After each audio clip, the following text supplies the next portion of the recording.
안녕하세요. 반갑습니다. 허 제3공인중개사입니다.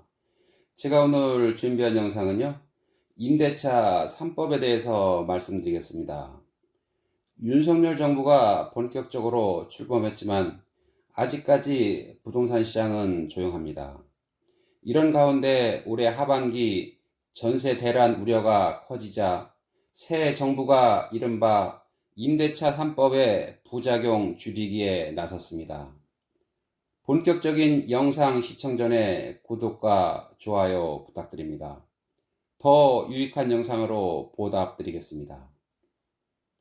2020년 7월 더불어민주당은 임대차 3법을 강행 처리했습니다. 임대차 3법이란 임대차 신고제, 즉 전월세 신고제, 전월세 상한제, 계약갱신 청구권제 등을 핵심으로 하는 주택임대차 보호법 개정안과 부동산 거래 신고 등에 관한 법률 개정안을 말합니다. 계약 갱신 청구권제와 전월세 상한제를 담고 있는 주택임대차 보호법은 2020년 7월 30일 국회와 7월 31일 국무회를 통과하면서 바로 시행됐습니다. 또 전월세 신고제의 근거가 되는 부동산 거래 신고 등에 관한 법률 개정안은 8월 4일 본회의를 통과했습니다. 그러면 임대차 3법 중에서 계약갱신 청구권제에 대해서 중점적으로 말씀드리겠습니다. 먼저 계약갱신 청구권이란 임차인이 최장 임대기간 2년 거주 후 계약기간을 1회 하나여 2년 더 연장할 수 있는 권리입니다.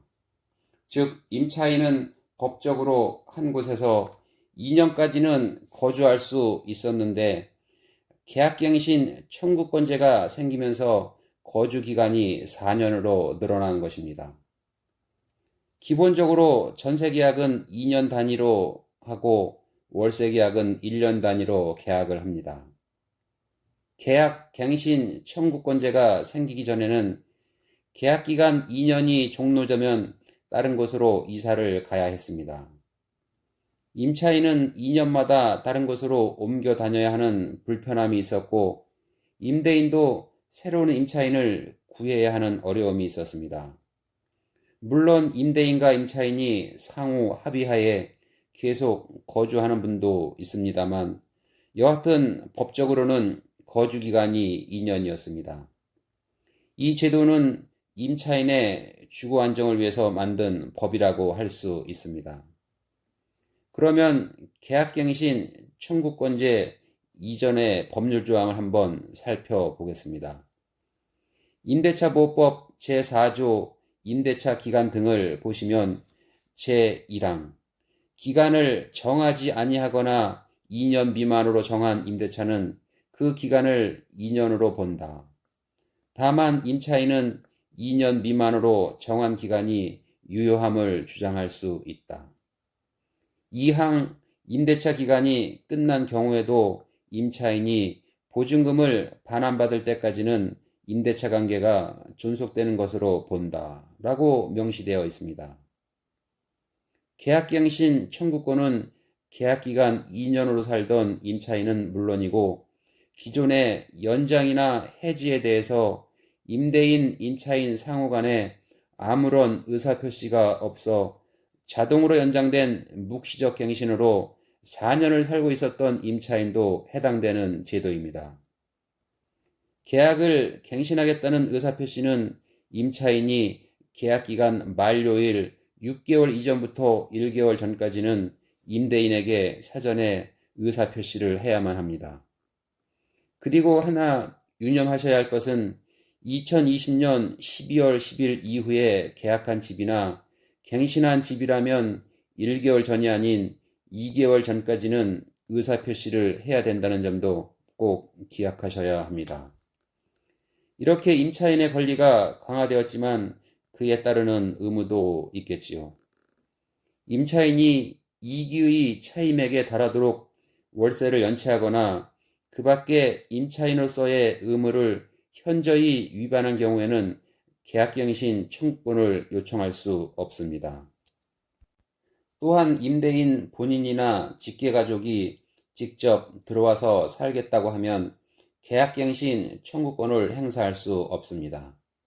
물론 임대인이 실거주를 하겠다고 해놓고 제3자와 계약을 체결했다면 손해배상 청구는 가능합니다. 그러나 전 임차인이 손해액을 증명하는 데는 어려움이 있어 크게 실효성을 기대할 수는 없습니다. 그러면 계약갱신 청구권자의 중요사항과 유의사항을 한번 살펴보겠습니다. 첫째, 갱신되어 연장되는 계약은 이전의 임대차 계약과 동일한 조건으로 갱신되므로 임대인이 전세를 월세로 전환한다든지 반대로 월세를 전세로 전환하는 것은 불가능합니다. 물론 임차인의 동의가 있으면 가능합니다. 둘째, 새로이 갱신되는 임대차의 존속기간은 2년으로 보게 되므로 임차인은 계약기간 만기까지 살 수도 있고 중도 해지도 가능합니다. 만약 임차인의 사정으로 계약기간 중간에 계약 해지를 임대인에게 통보하면 임대인은 통보받은 날로부터 3개월 이내에 전세보증금을 반환해줘야 합니다. 묵시적 갱신이 되어 임차인이 해지 통보를 한 경우에도 동일합니다.